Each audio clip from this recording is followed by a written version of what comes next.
반갑습니다. 히브리서 3장 7절에서 11절입니다. 7절을 보면 그러므로 성령이 이르신 바와 같이 7절부터 11절은 성령이 하시는 말씀입니다. 앞에 3장 1절에서 6절의 말씀을 기초로 해서 우리에게 주시는 성령의 말씀입니다. 요한계시록을 보면 성령이 이르시되 혹은 성령과 신부가 이르시되 이렇게 나오죠. 하나님은 말씀하시는 분입니다. 또한 하나님의 영, 성령 또한 말씀하시는 하나님의 영이십니다. 그러니 하나님을 믿는다는 것은 하나님의 말씀을 듣는다는 겁니다. 이 말씀 잘 읽고 또 말씀을 잘 들으므로 하나님의 사람으로 삽시다. 1절에서 6절의 내용 기초하여 주시는 말씀을 했는데 예수님은 우리 믿음의 도리이시고 대제사장이시다. 그리고 예수님은 모세보다 탁월하신 훨씬 나으신 분이시다. 모세는 하나님의 집의 종이지만 예수님은 하나님의 집의 아들이시다. 상속자라는 겁니다. 이런 예수님을 깊이 생각하라. 이것이 앞에 1절에서 6절의 말씀인데요. 이렇게 모세보다 탁월하신 예수님이시니까 모세의 말보다 더 잘 들어야 되겠죠. 8절을 보면은 광야에서 시험하던 날에 이 광야에서 시험하던 날은 이스라엘이 출애굽했잖아요. 출애굽하고 난 뒤에 광야에서 40년을 보냈습니다. 40년을 보내게 된 이유는 가나안에 정탐꾼을 보냈는데 하나님이 주신다고 하는 땅이죠. 갔다 오고 난 뒤에 정탐꾼들이 12명 중에 10명이 부정적인 평가를 한 겁니다. 가나안에 가면 안 된다는 거예요. 가면 다 죽는다고. 근데 여호수아와 갈렙 이 두 사람은 가나안 땅은 하나님이 우리에게 주신 밥이다 하고 긍정적인 평가를 했어요. 근데 10명이 거의 대부분이 부정적인 평가를 하고 사람들이 이 부정적인 평가에 다 주는 게 들고 낙심한 겁니다. 이에 하나님이 진노하셔서 정탐꾼의 날수를 계산해서 40년을 광야에서 보내게 한다. 그 40년의 광야 생활은 하나님의 징계인 겁니다. 하나님이 이스라엘을 징계하신다. 징계하는 동안에 이스라엘의 믿음을 보시는 거예요. 이스라엘의 광야 40년은 하나님이 이스라엘을 시험하는 기간입니다. 왜 시험하느냐? 이스라엘이 하나님을 시험했거든요. 하나님을 시험했다. 하나님의 말씀을 의심했다 이야기입니다. 의심을 하고 그리고는 하나님께 원망했다는 겁니다. 그래서 하나님 또한 이스라엘의 믿음을 시험하시려고 광야 40년을 보내게 하신 겁니다. 모세와 예수님을 비교하면서 예수님은 모세보다 훨씬 탁월하신 혹은 높으신 분이죠. 근데 모세에게 불순종을 했을지 몰라도 예수님에게는 순종해야 한다는 그런 논리가 깔려 있습니다. 오늘 본문은 예수님에 대해 어떤 태도를 보여야 하는지 성령이 하시는 말씀입니다. 7절 그의 음성을 듣거든 마음을 완고하게 하지 마라 합니다.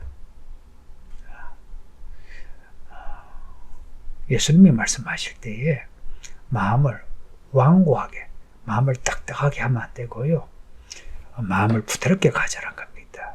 그 부드러움, 그 표지가 될 만한 일인데요. 구약 제사에 소제가 있습니다. 가루를 빻아서 고운 가루로 만들어 기름을 섞고 이렇게 반죽을 해서 그걸 태워요. 이 반죽이 잘 되도록 가루를 고운 가루가 되도록 빻아야 돼요. 그 완고한 마음하고 그 고운 가루에 그 빻아진 그 가루하고 이게 대비됩니다. 그러니까 우리의 마음이 하나님이 반죽하기에 좋은 그런 부드러운 마음을 가져야 하는데 완고한 딱딱한 알갱이가 씹히는 그런 완고한 마음을 가졌다는 겁니다. 그렇게 해서 이스라엘이 모세에게 대들고 하나님을 원망하고 그렇게 해서 하나님의 징계를 받았죠. 그날을 다시 한번 이렇게 상기시키면서 그렇게 하지 말라 하는 겁니다. 8절에 보면 광야에서 시험하던 날에 거역하던 것 같이 그렇게 하지 말은 겁니다. 광야에서 시험의 날에 반영하였던 것 같이. 그 8절의 내용을 비슷한 말이긴 하지만 좀 더 분명하게 번역하면 광야에서 시험의 날에 반영하던 것 같이. 아까 광야 40년이 하나님이 이스라엘을 시험하는 날이라 했죠. 하나님이 이스라엘을 시험하는데 이스라엘이 순종하면 합격이에요. 그런데 불순종하면 불합격, 가나안 땅에 못 들어가요. 그래서 상당수, 그 대부분 남자들, 여호수아와 갈렙 외에는 남자들이 다 가나안 땅에 들어가지 못했다 하는 겁니다. 왜냐? 반역했기 때문에. 그래서 이스라엘 40년의 시간은 하나님이 그 믿음을 시험하는 시간입니다. 성도님들, 어쩌면 우리가 교회 다니는 이 시간이 하나님이 우리의 믿음을 시험하는 날인 것 같지 않습니까?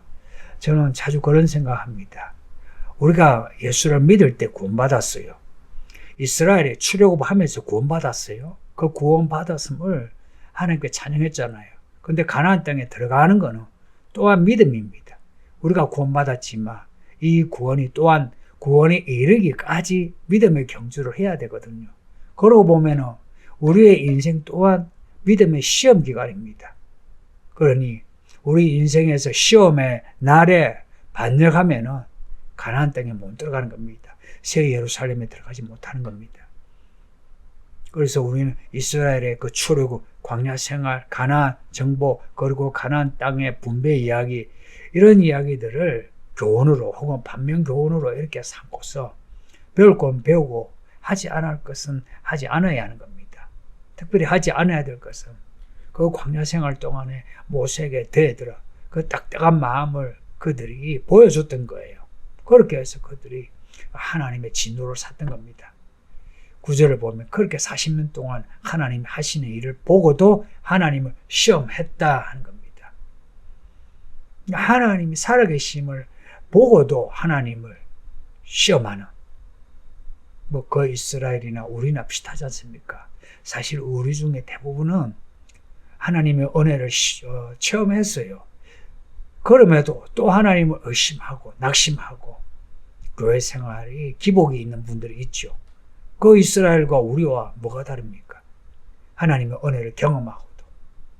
이런 이스라엘에 대해서 하나님이 하시는 말씀 10절에 보면 그들의 마음은 언제나 빗나가서 내 길을 알지 못했다는 겁니다.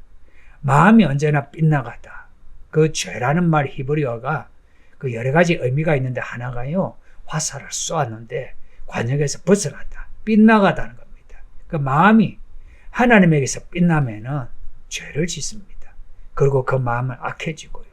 악한 마음은 하나님의 말씀을 못 알아듣습니다. 알아듣지 못할 뿐만 아니라 어떤 일에 대해서 분별력이 없어집니다. 나름은 똑똑한 척 하지만 분별력이 없어져요. 가끔 교회 안에서 많이 배운, 그리고 사회적으로도 안정된 사람이 분별력이 없는 거 보시죠. 그런 겁니다. 마음이 빗나간다. 그래서 하나님의 말씀을 듣지 못하는 겁니다. 하나님의 말씀을 듣고 이해하고 깨닫고 감동하고 행동하려면 하나님께 집중을 해야 합니다. 하나님께 집중을 해야 합니다. 만일 집중력이 떨어져 산만하면 하나님이 하시는 말씀이 무슨 말씀인지 알아듣지를 못해요. 듣기는 많이 들어도 알아듣지 못해요. 알아듣지 못하는데 들은 것 같아요. 들은 것 같다. 여기서 이제 겸손한 척하는 게 나오고요. 경건한 척하고 경건의 모양만 가지고 있는 거예요. 그러나 경건의 능력은 들은 척, 아는 척이 아니라 그것을 알고서 그것을 살아내는 겁니다. 순종하는 거예요. 근데 이스라엘은 이런 하나님을 의심하고 하나님께 반역하는 것이 한두 번이 아니라 항상 그랬다는 겁니다. 40년 광야 생활 내내 그랬다는 겁니다. 그 이후에 사사기 시대도 그렇고요. 그리고 열왕기 때도 그랬고요. 그들의 모습하고 우리하고 뭐가 다른지 한번 보세요. 거의 비슷하지 않습니까? 지금 우리가 금요일에 읽고 있는 사사기 내용도 잘 읽고 잘 들읍시다. 그렇게 해서 하나님의 길을 알아야 하는 겁니다. 마음이 빗나가면 하나님의 길을 알지 못한다고 하죠. 그러니까 하나님의 길을 알려면 이 마음이 하나님을 향해 있어야 하는 겁니다. 그리고 하나님의 길을 안다는 것은 하나님의 뜻을 아는 거죠. 선악을 분별하는 거죠. 사람을 분별하고요, 일을 분별하고 시간을 분별하는 겁니다. 그 분별력이 떨어지면 나름 애써 아등바등 살아도 잘못된 길로 갑니다. 11절 보면 그렇게 해서 하나님의 안식에 들어가지 못합니다. 하나님의 안식, 이걸 두 마디로 말하면 평안입니다.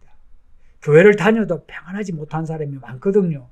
그게 돈이 없어서, 병이 있어서 평안하지 못한 겁니까? 아니거든요. 잘못된 길로 가서 그래요. 돈이 있고 자녀들이 잘 되고 나름 생활에 안정이 돼도 평안이 없는 사람이 많죠. 그런데 못 먹고 못 살아도 죽을 병이 들어도 평안한 사람이 있죠. 왜 그렇습니까? 우리의 평안은, 하나님의 안식은 하나님의 길로 들어서야만 있습니다. 넓은 길로 가면은 아이고 좋다, 편하다 싶죠. 평안이 없어요. 그런데 좁은 길로, 이 말씀의 길로 가면은 좁고 협착하여 참 고생을 할지라도 평안합니다. 성도님들, 하나님의 평안을 가지길 바랍니다. 지금 하나님 앞에 완고한 사람들은 이 평안을 몰라요. 그래서 그들은 말씀을 읽고 들을 때 또 마음이 요동해 있어요. 집중력이 없어요. 그러면서 들은 풍요로는 있어 아는 척해요. 아는가요? 제가 그래서 가끔씩 성경 시험을 보는 이유 중에 하나가 자신의 모습을 하나라도 볼 수 있어야 돼요. 그렇지 않습니까? 우리의 모습이 우리가 이렇게 살았을 때 나타나야 그래도 우리가 정신을 차리고 우리가 바른 길로 가게 되죠. 우리가 우리를 기만하잖아요. 또한 사람들이 우리를 기만하잖아요. 그래서 많은 사람이 자신의 그 모습을 모른 채 그냥 살아갑니다. 그러다가 예수님이 오시면 놀라는 거예요. 당황하고 두려워하고 예수님이 신랑이 아니라 공포의 대왕이 된 겁니다. 여러분은 예수님이 신랑이십니까? 아니면 공포의 마왕 혹은 도적입니까? 요한계시록 7교회 보내는 편지 한마디로 요약하면 회개하라 아닙니까? 두 마디 하면 회개하고 인내하라는 겁니다. 세 마디로 하면 회개하고 인내 이기는 자가 되라는 겁니다. 마음을 완고하게 가지지 마세요. 그러니까 마음을 빠세요. 마음을 빠야 합니다. 마음을 부수세요. 그리고 이 말씀을 그대로 받아들이도록 하세요. 제가 여러분에게 설교하는 이 내용이 그대로 받아들이시도록 하세요. 제가 마음에 안 들어도 말씀을 마음에 그대로 받아들이시고 순종하라는 겁니다. 그래야만 여러분이 살아요. 여러분이 살아야 교회가 교회답죠. 기도하겠습니다. 아버지 하나님 감사합니다. 이스라엘이 광야에서 하나님을 시험했던 것처럼 우리는 그렇게 하나님께 완악하여 완고하여 하나님을 시험하고 반역하지 않게 하소서. 우리는 순한 양같이 하나님의 말씀을 따라가게 하시고 선한 목자 되신 예수님을 인하여 푸른 초장에 실만한 물가로 가게 하시고 혹 사망의 엄침한 골짜기에 있을지라도 평안을 잃지 않게 하소서. 우리 예수님이 우리 위에서 죽으신 십자가 그 죽음과 부활을 잃지 않게 하사 죽을 때까지 우리가 이 몸이 부활할 때까지 혹은 혼련이 변화될 때까지 예수님을 잘 믿게 해주소서. 예수님 이름으로 기도합니다. 아멘.